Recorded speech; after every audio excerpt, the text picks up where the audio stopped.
Maybe I should try and hold them up like people do for those thumbnail photos. I don't know if I can do that. I don't know how they balance it. Hey guys, it's Itzel. Welcome to my channel.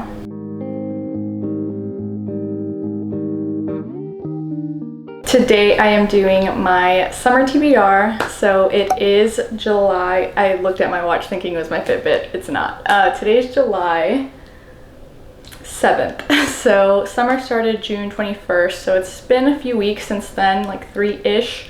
And I have read a couple of these books on my summer TBR, but I just wanted to walk you through them. I am currently racing against losing my natural lighting and running out of battery. So I'm going to try and speed through this while still telling you a little bit about each book. This is kind of a temporary setup because I don't currently have bookshelves where I plan to put bookshelves, which is in my office. So right now I am just kind of hanging out with my, it's like a shelf, but I'm going to call it my plant shelf or plant stand behind me. And then I just threw my summer TBR on here, which some of the books are down here, as you can see. I am really excited to get this filmed and uploaded for you guys, and then hopefully be more motivated to actually complete the TBR since this will be on YouTube. Don't forget to subscribe so you don't miss any future book videos, and let's go ahead and get started. I do have 16 books on this TBR. I meant to put 15, so clearly I miscounted, but we're gonna go with 16. I'm not gonna go in any particular order. I'm just gonna grab them by the order that I put them on this shelf, which is also somewhat random. So we'll start up here. First I have Alone with You in the Ether by Olive E. Blake. So I guess let me preface this whole video by saying I like to go into books somewhat blind. I don't actually love reading the back, and if I do, by the time I actually read the book, I've probably forgotten what I already read when I bought the book initially. So I don't really like to look up exactly what the book is going to be about, and I don't like to look up reviews. So yes, we'll start with Alone with You in the Ether by Olive E. Blake.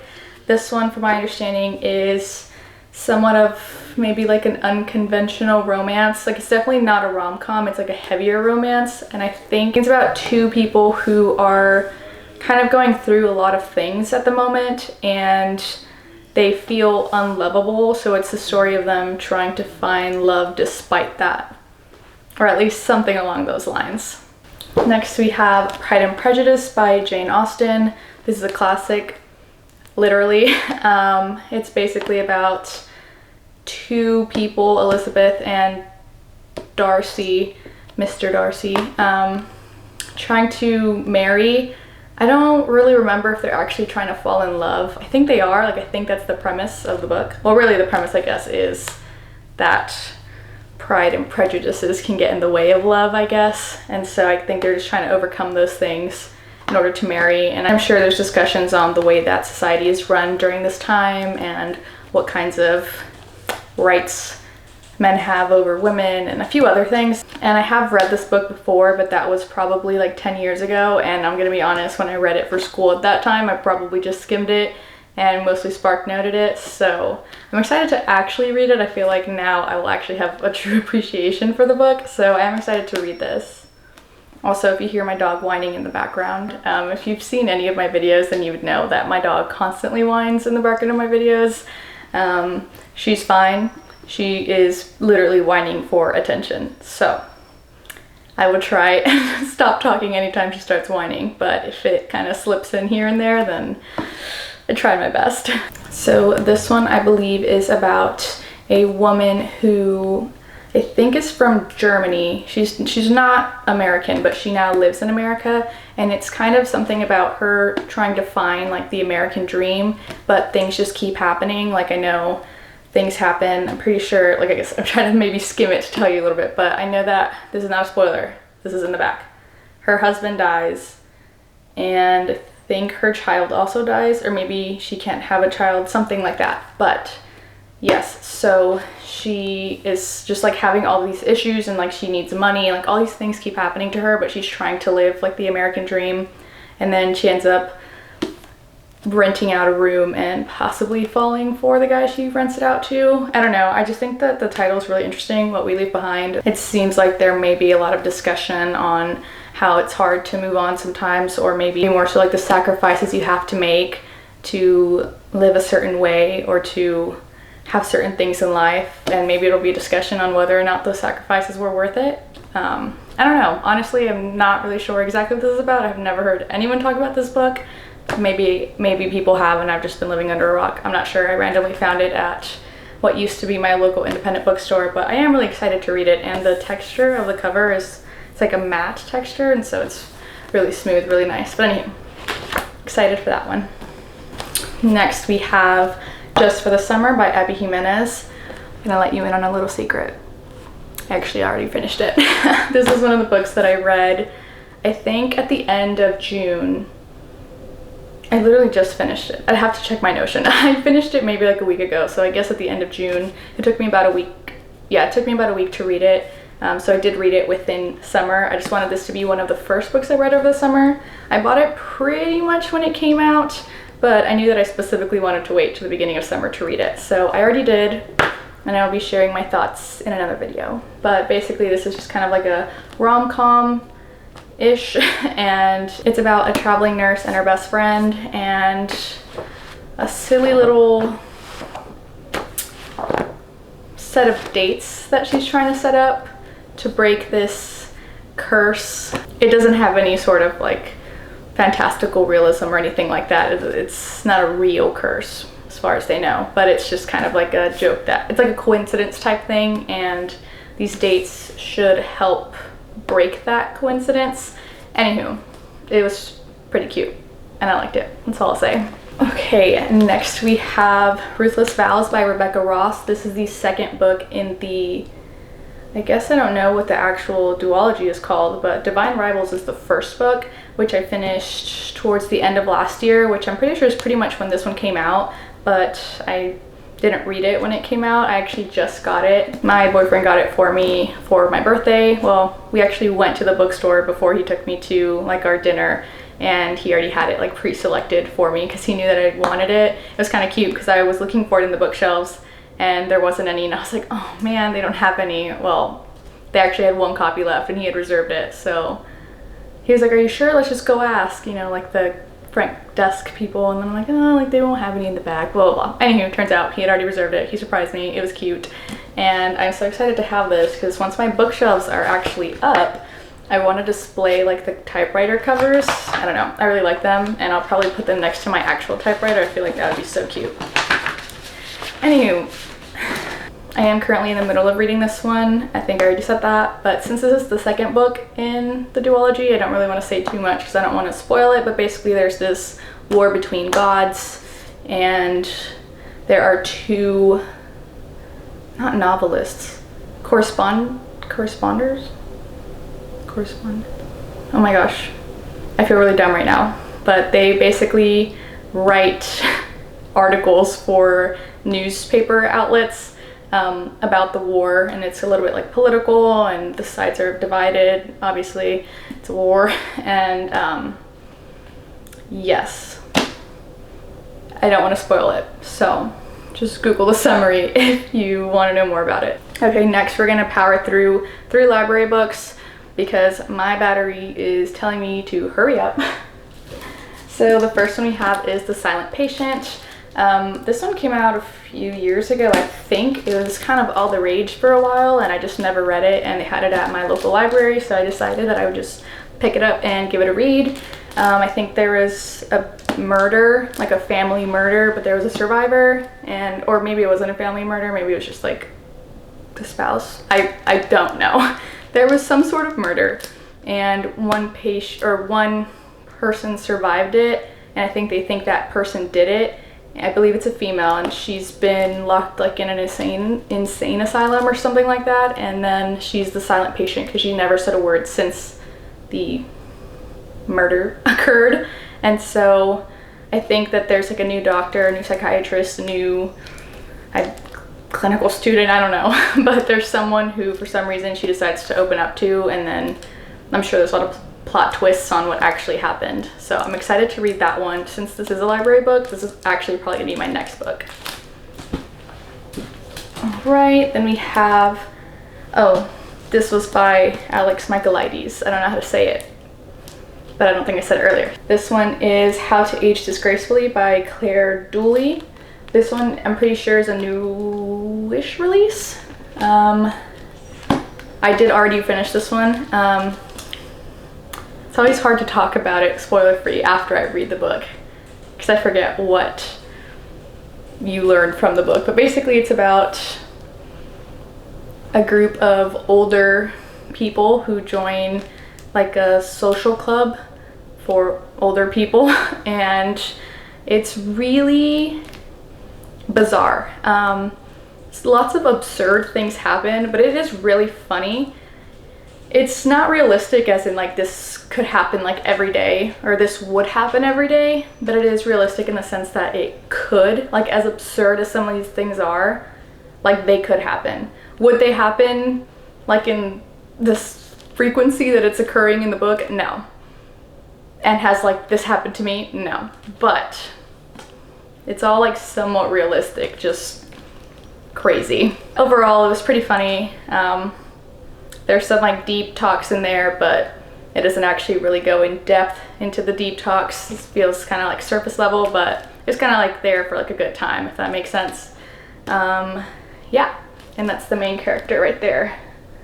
And the last library book I have is Somewhere We Are Human. This was kind of weird. There's like, it doesn't say the actual author's name, but there are two editors' names, Reina Grande and Sonia Guinyansaka. I've never heard that last name before actually, but yes. Okay, so this is a collection of essays, poems, and artwork by 41 immigrants, refugees, and dreamers, including award-winning writers, artists, and activists that illuminate what it is like living undocumented today. So this one is nonfiction, and I'm really excited to get this one. This is also a library book, so I will need to get to this soon. Next, we have Existential Physics, or A Scientist's Guide to Life's Biggest Questions by Sabine Hossenfelder. This is basically another nonfiction that's about explaining things in the universe. Or wait. Not only can we not currently explain the origin of the universe, it is questionable we will ever be able to explain it.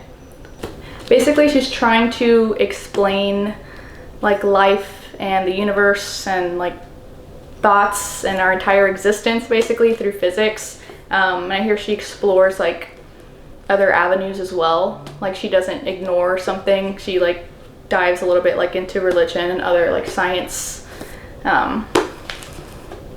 theories, topics. I don't really know how to say that. I haven't read it. I'm about a chapter into it. So that's this book, which seems really interesting. And I really like the cover because I like butterflies. So that's that one.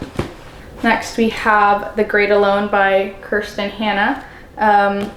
This author writes a lot of like, I think like historical fiction, particularly war-ish novels, wartime novels. You know, usually it's about a woman, maybe a family having a hard time like going through things. I honestly want to go into this one like very blind, so I don't know a whole lot about it. I just know that I think it's going to be kind of sad, kind of heartbreaking, maybe kind of inspiring, and I'm really excited to finally dive into it, even though she's a thickie and I do have a little bit of big book fear. So wish me luck. I'm kind of starting to grab at random here. I have Meet Me by the Lake by Carly Fortune. I think this is kind of like a silly little rom-com, although I have heard some negative reviews about it, but I'm gonna go in and make my own opinion over it. So I just know that I think people meet at the lake once a year-ish and they form a relationship. So I guess you see where that relationship goes. I have The Poet X by Elizabeth Acevedo. This is just a collection of Elizabeth's poetry about being like a Latin woman and a Latin daughter and a Latin student. Basically just like her life experiences growing up. I believe, yeah, she's a young Afro-Latina poet who tells her own story with blazing words and powerful truth. So I figured some parts of these might be relatable. So I've been told this is a really, really great book / poetry collection, so I am excited to read it. I have I Know Why the Caged Bird Sings by Maya Angelou. I honestly don't know a whole lot about this one. I'm trying not to read. I'm like skimming. Oh my gosh, I'm not sure if this is nonfiction or if this is fiction. And I don't have time to look it up because my battery's about to die, but I guess I'll pop it in right here. This actually might be a memoir.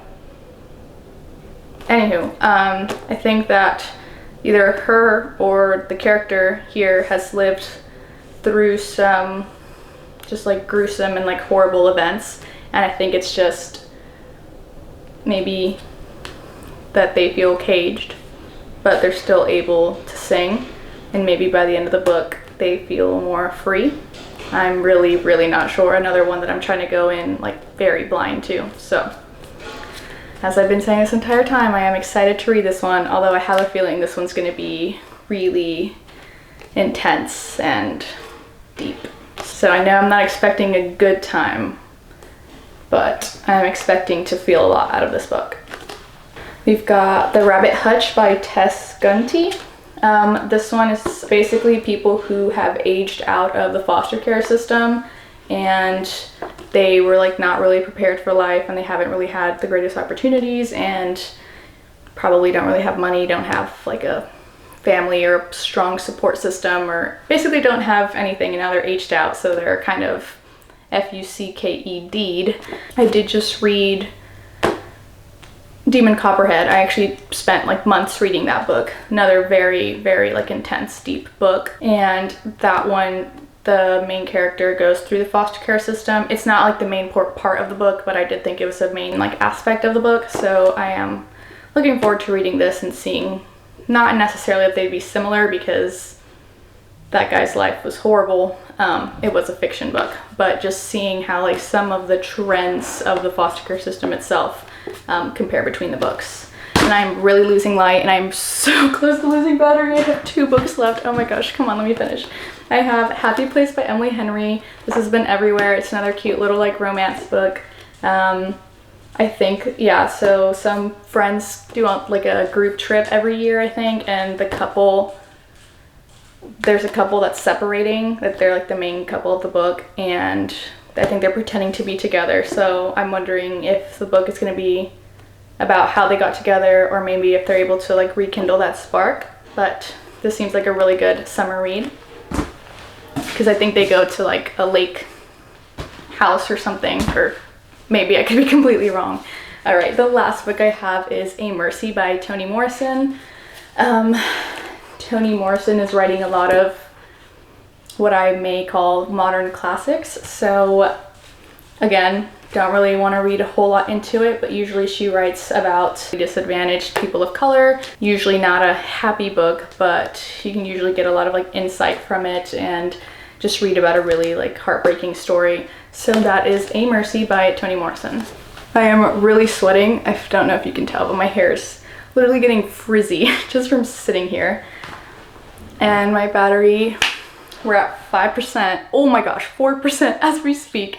And my natural light is still somewhat there, but it is quickly fading. So this is a great time to wrap up this video. I really hope you enjoyed listening to my TBR list, and maybe it gave you some ideas of some books to read over the summer or anytime really. I'm really looking forward to reading all the books on this TBR. Well, fingers crossed I'm able to actually get through all of them, but I guess, like I said, in a few months we'll see how many I actually go through. And I am planning on filming wrap-up videos. I'm not sure if I'm gonna do them monthly or like seasonally, but we'll see. I'm just really excited to bring a whole bunch of book content to my channel. So if you wanna see some more book videos, don't forget to subscribe and like this video. Thank you so much for watching. I'll see you in my next one. Bye.